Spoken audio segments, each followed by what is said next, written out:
Al-Bayan, the esoteric Qur'anic commentary of Sadr al-Din al-Qunawi.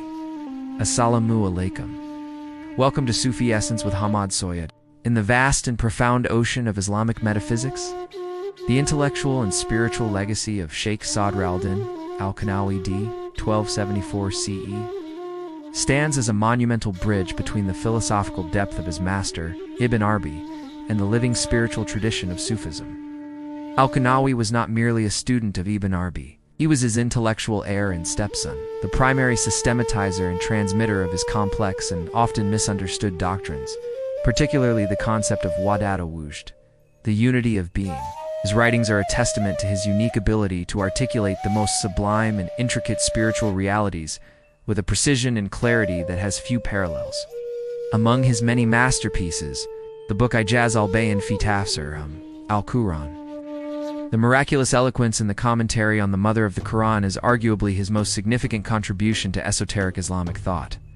This is not a conventional Qur'anic exegesis tafsir that merely explains the linguistic and legal meanings of the text. Instead, it is a profound and intricate commentary on the opening chapter of the Qur'an, Surah al-Fatiha, that unlocks its deep metaphysical and cosmological secrets. Al-Qunawi uses the 7 verses of the Fatiha as a key to a vast and comprehensive spiritual and metaphysical system, where every word and letter points to a deeper, inner reality. Our discourse today will be a comprehensive, structural, and exhaustive scholarly exploration of this monumental work. We will argue that Al-Bayan is a profound spiritual map of reality, where the microcosm of the human being reflects the macrocosm of creation, all encapsulated within the 7 verses of the Fatiha. We will delve into Al-Qunawi's unique methodology of tafsir, his articulation of the divine names as a cosmological blueprint, and his interpretation of the Fatiha as a complete guide to the spiritual journey, from the beginning of existence to the ultimate return to the source. This is not just a lecture on a book. It is a profound journey into the heart of a spiritual master whose vision transforms the very act of reciting the Quran into a profound experience of divine unity. Part 1. The author, his context, and the metaphysics of tafsir. To properly appreciate the gravity and scope of Al-Bayan, one must first understand the man behind the masterpiece and the intellectual milieu in which it was born. Sadr al-Din al-Qunawi was a pivotal figure in the 13th century, a period of immense intellectual and spiritual ferment in the Islamic world. Born in Malatya, in modern-day Turkey, he became the stepson and closest disciple of the great master Sheikh al-Akbar Muhyi al-Din Ibn Arabi, d. 1240 CE. His spiritual and intellectual formation under Ibn Arabi's tutelage was a rare and profound privilege, placing him at the very nexus of a spiritual revolution.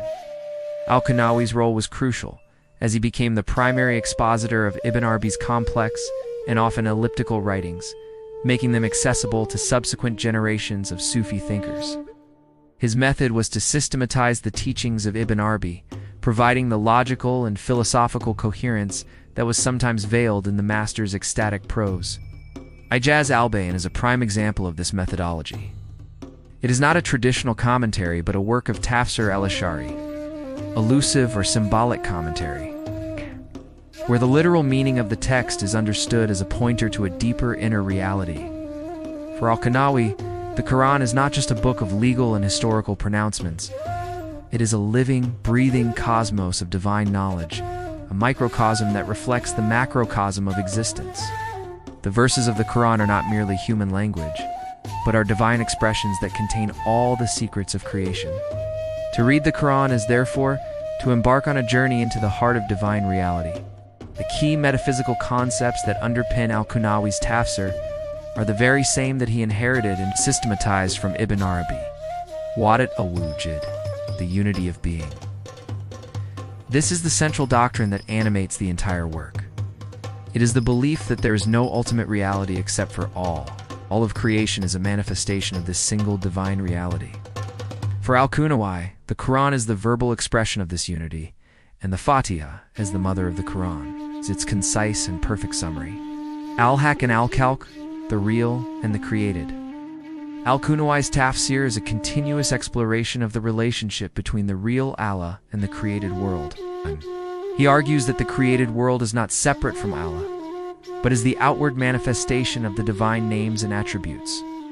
The relationship is not one of duality, but one of a single reality with two modes of being. The unseen is transcendent, real, and the seen immanent created world. Al-Insan al-Kamil, the perfect man, al-Qunawi's. Tafsir is also a spiritual map for the journey of the perfect man. He argues that the human being, created in the image of Allah, is a microcosm that contains all the divine names and attributes. The purpose of human life is to realize this potential to become a mirror that perfectly reflects the divine reality. For al-Qunawi, the Fatiha is the perfect blueprint for this journey, a guide that takes the seeker from a state of separation to a state of profound divine unity. Part 2. The opening of the Qur'an, the unveiling of divine reality. Al-Qunawi's commentary on Surah al-Fatiha is a masterful exposition of these metaphysical concepts, where each verse is a key that unlocks a new layer of reality. He begins with the opening verse, "In the name of Allah, the entirely merciful, the especially merciful." And from this single phrase, he unfolds a complete cosmological blueprint. He begins by analyzing the phrase Bismillah. For him, the letter Aleph is a symbol of the absolute divine essence, the point of all existence, the unmanifested unity. The letter Ba, the first letter to be written, is a symbol of the first descent into multiplicity, the first manifestation of the divine essence in the realm of creation. The dot under the Ba is a symbol of the divine essence itself, which is the point of all existence, the source from which all creation emanates.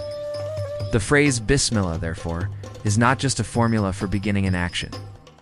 It is a profound declaration of the divine origin of all existence, a declaration that all of creation, in its every moment, is held in being by the divine name of all. He then moves on to the two divine names, Ar-Rahman, the entirely merciful, and Ar-Rahim, the especially merciful. For al-Qunawi, these two names are not just synonyms. They are two distinct and crucial aspects of divine reality. Ar-Rahman is the universal and all-encompassing mercy of Allah, the mercy that holds all of creation in being, from the believer to the non-believer, from the animal to the plant. It is a mercy that is inherent in the very fabric of existence, a mercy that is a continuous and unending stream of divine bounty. Ar-Rahim, on the other hand, is the specific and particular mercy of Allah, the mercy that is bestowed upon the believers in a more intimate and profound way. It is a mercy that is earned through sincere devotion and spiritual struggle, a mercy that leads to a state of profound intimacy with Allah. The pairing of these two names in the opening of the Quran is a profound reminder that Allah's mercy is both universal and particular, both a general bounty for all of creation and a special grace for the sincere seeker. Al-Qunawi then turns his attention to the second verse. All praise is for Allah, the Lord of all worlds. For him, this verse establishes the fundamental relationship of praise and lordship, a relationship that is the very purpose of creation. He argues that all of creation in its every moment is engaged in a continuous act of praise for Allah. The rustling of the leaves, the crashing of the waves, the chirping of the birds, all of these are not random events but are living expressions of divine praise. The human being, as the microcosm of all creation, has the unique ability to consciously participate in this act of praise. The phrase Lord of all worlds is a profound declaration of the universal nature of Allah's lordship. He is not just the Lord of the Muslims or the Lord of the human beings.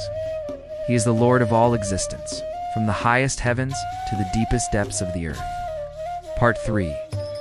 The core of faith, worship, invocation, and the path to union. Al-Qunawi's commentary then moves to the central verses of the Fatiha, which he interprets as the very core of faith and the spiritual path to union with all.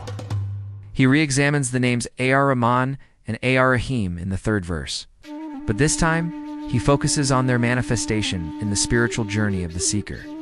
He argues that the seeker, through the process of spiritual purification, can become a mirror that reflects these divine names. By showing mercy to others, the seeker becomes a living embodiment of the divine attribute of mercy. He then moves to the fourth verse, Master of the Day of Judgment. For Al-Qunawi, this verse is not just a reference to a future eschatological event, but a continuous spiritual reality. He argues that the Day of Judgment is happening in every moment. where the results of one's actions are constantly being manifested.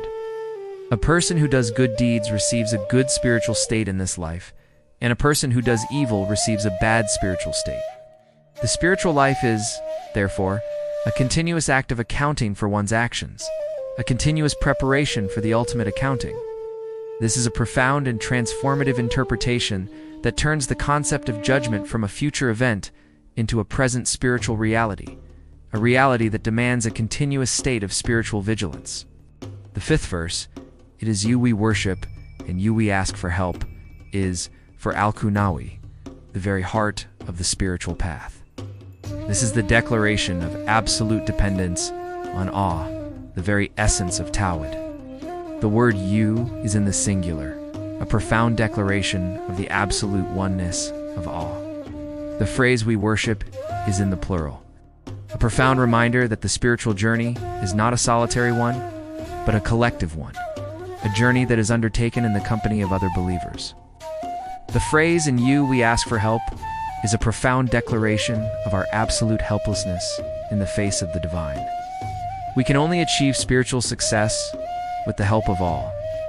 This is the ultimate spiritual surrender, the dissolution of the ego fauna, in the presence of the divine. It is a state where the seeker realizes that their own will and their own power are nothing in the face of the divine will and the divine power. Al-Qunawi's commentary on this verse is a masterpiece of spiritual psychology.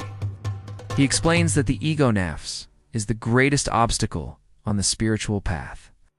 The ego wants to be in control, to be the master of its own destiny. But the spiritual path is a path of surrender, a path of letting go of the ego. The fifth verse is a continuous reminder of this spiritual truth. Every time the seeker recites this verse, they are making a profound declaration of their surrender to Allah, a declaration that their own will is nothing in the face of the divine will. The verse is a spiritual technology that is designed to dismantle the ego and to establish the divine will as the only will that matters. Part 4. The straight path and the return to the source. Al-Qunawi's commentary then moves to the final verses of the Fatiha, which he interprets as a guide to the ultimate destination of the spiritual journey, the return to the source. The sixth verse, "Guide us to the straight path," is, for Al-Qunawi, not a simple request for guidance, but a profound and continuous prayer for a continuous spiritual unfolding. He argues that the straight path is not a simple road, but a continuous journey of spiritual purification and advancement. The path is not a static one. It is a dynamic one, a path that requires continuous effort and continuous guidance. The seeker is never at a static point on the path. They are either moving forward or moving backward. The prayer for guidance is a continuous reminder of this spiritual truth. The seventh and final verse, "The path of those upon whom you have bestowed favor," not of those who have evoked your anger or of those who are astray, is, for Al-Qunawi, a spiritual map of the ultimate destination of the journey. He interprets the three groups mentioned in the verse as different spiritual stations of the soul. The favored ones, these are the people who have attained a state of spiritual perfection. The prophets, the saints, and the righteous. They are the people who have succeeded in the journey of inner purification and have returned to the source. They are the living embodiments of the divine names and attributes, the mirrors that perfectly reflect the divine light. Those who have evoked anger, these are the people who, in spite of being given the divine guidance, have chosen to reject it out of arrogance and self-will. They are the people who have become so attached to their ego that they have become blind to the divine reality. They are a profound reminder of the spiritual dangers of pride and self-will. Those who are astray, these are the people who, while having the intention to seek the truth, have lost their way due to a lack of proper spiritual guidance. They are a profound reminder of the importance of the spiritual guide and the spiritual path. Without a guide, the journey is fraught with the dangers of delusion and error. Al-Qunawi's commentary on this final verse is a profound and comprehensive summary of his entire metaphysical and spiritual system. The Fatiha is not just a prayer, it is a spiritual map that takes the seeker from the beginning of existence to the ultimate return to the source.